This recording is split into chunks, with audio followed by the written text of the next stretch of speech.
All right, so I'm going to present the blog presentation. Let's go ahead and get started. So the movie we or I talked about in this case was The Man Who Sold the Skin.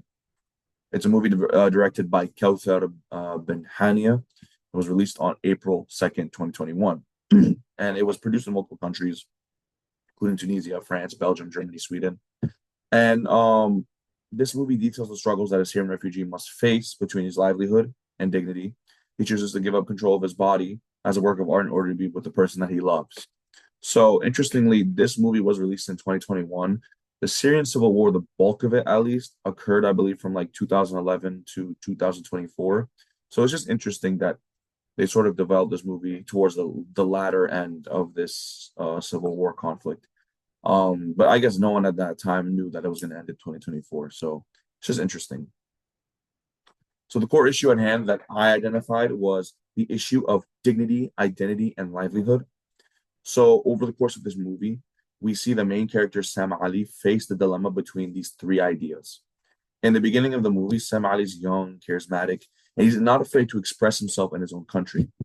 And he's innocent. He's in the middle of his loving relationship, but when he makes a comment in public, he is reported and he faces a possible punishment for his actions because the state is unhappy with him. They don't like the fact that he went out of his way to say something that goes against the agenda of the state. So we see here like his identity is kind of conflicted. He's a Syrian. He wants to speak freely, but he can't because the old order is going to stop him and punish him and make sure that he understands that no, you can't speak out freely like that. So he struggles with his Syrian identity. And in order for him to escape, he leaves to Lebanon and he's forced to scrounge for scraps. He's at the bottom of Lebanese society. He doesn't know this country. It's not a complete foreign country, but it's a society that he has no place in. He has nothing that he knows about Lebanon like that. He's not Lebanese. And he's not in an ideal economic situation or living situation. He's scrounging for food scraps, literally. His identity is broken and his dignity has decreased because he's lost the person he's loved. He's willing to make dangerous leaps in order to improve his livelihood and even see that person that he loves so much again. And he finds out that his love interest from long ago in Syria is actually in Belgium. She married the ambassador to Syria, the ambassador to Belgium, the Syrian ambassador to Belgium. And he's offered a role by coincidence to become an artwork and travel to Europe, one of those destinations being Belgium. He must make the hard choice between his livelihood, dignity, and identity. If he accepts, he will lose his identity, he will lose his dignity, and he will lose his identity as like a Syrian, and his personal dignity as a person with his own dominion. But he will improve his livelihood immediately. Um, so it's very important that we look at this sort of dilemma because different people have different, I would say, needs on their hierarchy. Some may value dignity more than others, some may value identity more than others, and some will value livelihood. And we don't have the room to judge because we don't understand is the thinking process and what is the context for people to make those hard choices. So it's very complicated when you involve these three things all in one. The most important scene comes towards the end of the movie where Sam is being auctioned off, and at this point, he feels that he has had enough. Over the course of the movie, his dignity has again taken more um, hits. His identity is zero. He's literally just a work of art. But his livelihood is a little bit because he hasn't really been able to like see his loved one. It's a little like iffy. And in this scene in the movie, he screams and holds his earbuds as if he's going to blow up the room he's in the auction. And this causes all the auctioneers to run out of the room in fear. And at this moment, we see that Sam has regained his dignity. He's had enough of the trouble that he's gone through, and he's tired of not having his identity and dignity. And he reclaims it in that moment. It's sort of poetic in that sense. He's reborn, and Sam gains a part of his dignity again and a new identity. Now, in the context of the Arab world, this specific um this specific story is not necessarily apparent. Like there's not really like a case of like someone selling their self as an artwork. However, it's very much present in the world today, the themes that it really talks about. Arabs in the Middle East, mostly in the Levant and North Africa region, have and are immigrating en masse to the West. They're doing this because they have to navigate between their identity, livelihood, and dignity. A lot of them lost their livelihoods during tragedies and dictatorships and wars. A good example is my case with my parents. And they're forced to leave their situations where they had quite a lot of history behind it. You know, like these businesses were like generational family businesses. Like a lot of these houses were built by 5 6 generations ago. Like they're leaving stuff that have been very much implanted in the region for a long time, and their dignity hasn't really come, it hasn't been really lost in one generation. It's taken years in order for their dignity to be truly lost and for them to make the calculated decision to leave everything behind. So they're forced to leave and look for better lives and better areas of prosperity. They're forced to do whatever it takes to get a better life. And you'll see Algerians swimming to France, Syrians seeking asylum in Germany and Turkey, and a huge influx of Palestinians immigrating across the world and the United States.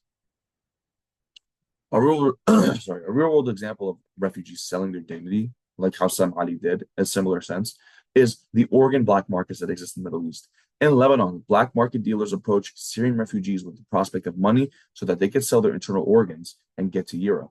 Similar to Sam, these Arabs are actually willing to sell parts of their body and their dignity in order to gain better livelihoods. Another example is the Schengen visa that's on Sam's back. Like literally, the artwork that's on his back represents how rich tourists can come and visit countries and have that right. But Arab countries, people with weak passports from Arab countries can't immigrate for better lives when they actually need it more than those rich tourists. They need the Schengen visa way more. They need permanent visas way more than those rich tourists. And the visa process across the world is very grueling. It's hard, especially for America. It's very ironic that when people desire better lives and they can actually provide work and service to the countries that they want to go live in, they're denied because on the basis of, you know, whatever it be, racism or the visa process or bureaucracy or just people don't want any more immigrants. So it's very interesting that those obstacles still exist today. A third example is the kafala system that exists in the Middle Eastern countries today. Jordan and Saudi Arabia import migrant workers. So we see here it's not only the Arabs that go through this, but the Arabs actually push this system onto other people. The system of like what Sam Ali goes through. A lot, Jordan, Saudi Arabia, they import all these migrant workers so everyone can have maids in their houses. And these migrants cannot actually live in the country by themselves. They're only subject to the people that they work for. So they literally only have dominion. They wouldn't even, they don't really have dominion actually. Like they are only expected to work in their clients' houses.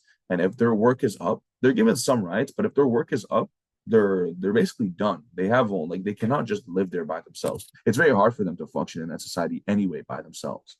So and also like these clients can they almost always they have like free range to do whatever they want to these workers. So that opens up a lot of issues because of abuse and sexual harassment. In most Eastern countries, ensuring universal human rights and fair treatment is not really the topic on everyone's minds. It really highlights how this is a never-ending cycle that the previous people put onto others. When their livelihoods and dignities and identities are mixed up, they're going to push that onto other people so they don't have to face those issues and contend with those issues themselves. So analysis, why does this issue continue? I personally believe it's because of the world powers that control all of us today.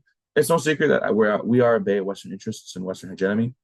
And this is what everyone, this is the path that everyone wants to take because America's rich and America's powerful. United States is the king of the world, and Europe they are vassalized by America. So we don't have any really competition. Ever since the Cold War, Russia is doing its own thing. It's not as powerful as the United States, not as influential. Same thing with China. China is a little bit of a closer competitor than Russia, but even them, they stay away from everything, which is a problem.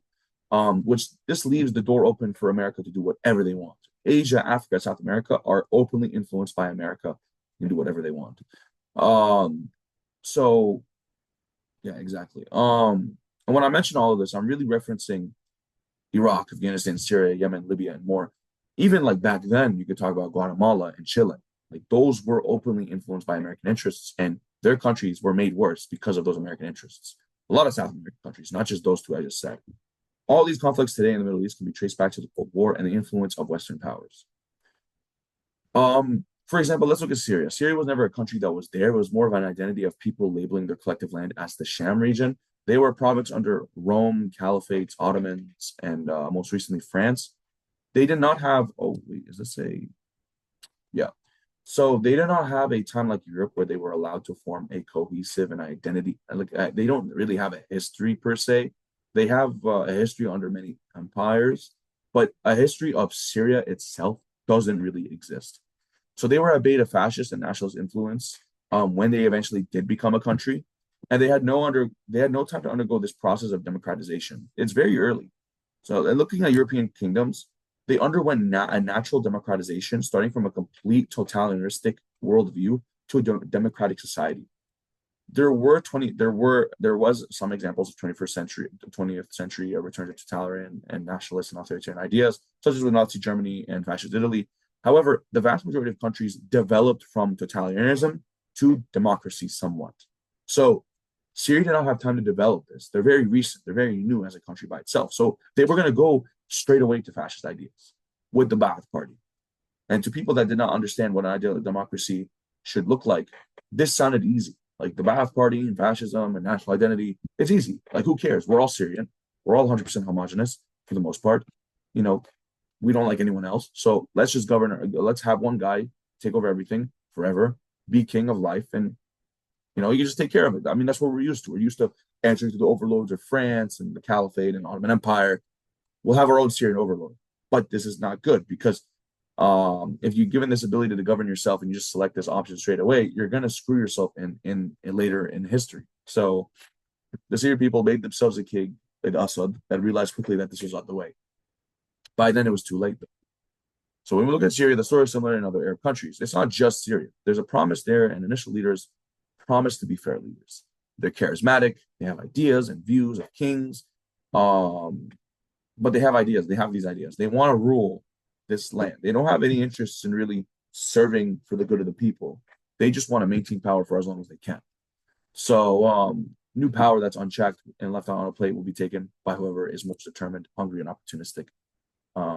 The Arab people just realized it too late. They never had that chance to grow. So how do we solve this issue? The issues today. I believe there's a few things that we can do as a collective. Firstly, we need to inspire a brain regain. People left all of our countries and Arab countries and gave up their national identities because they wanted better livelihoods. They gave up that dignity and identity. They gained dignity, they gained better livelihoods, but they have new identities. So, and all of them left. So this caused a lot of intellectual countrymen of those countries to leave and cause a huge brain drain.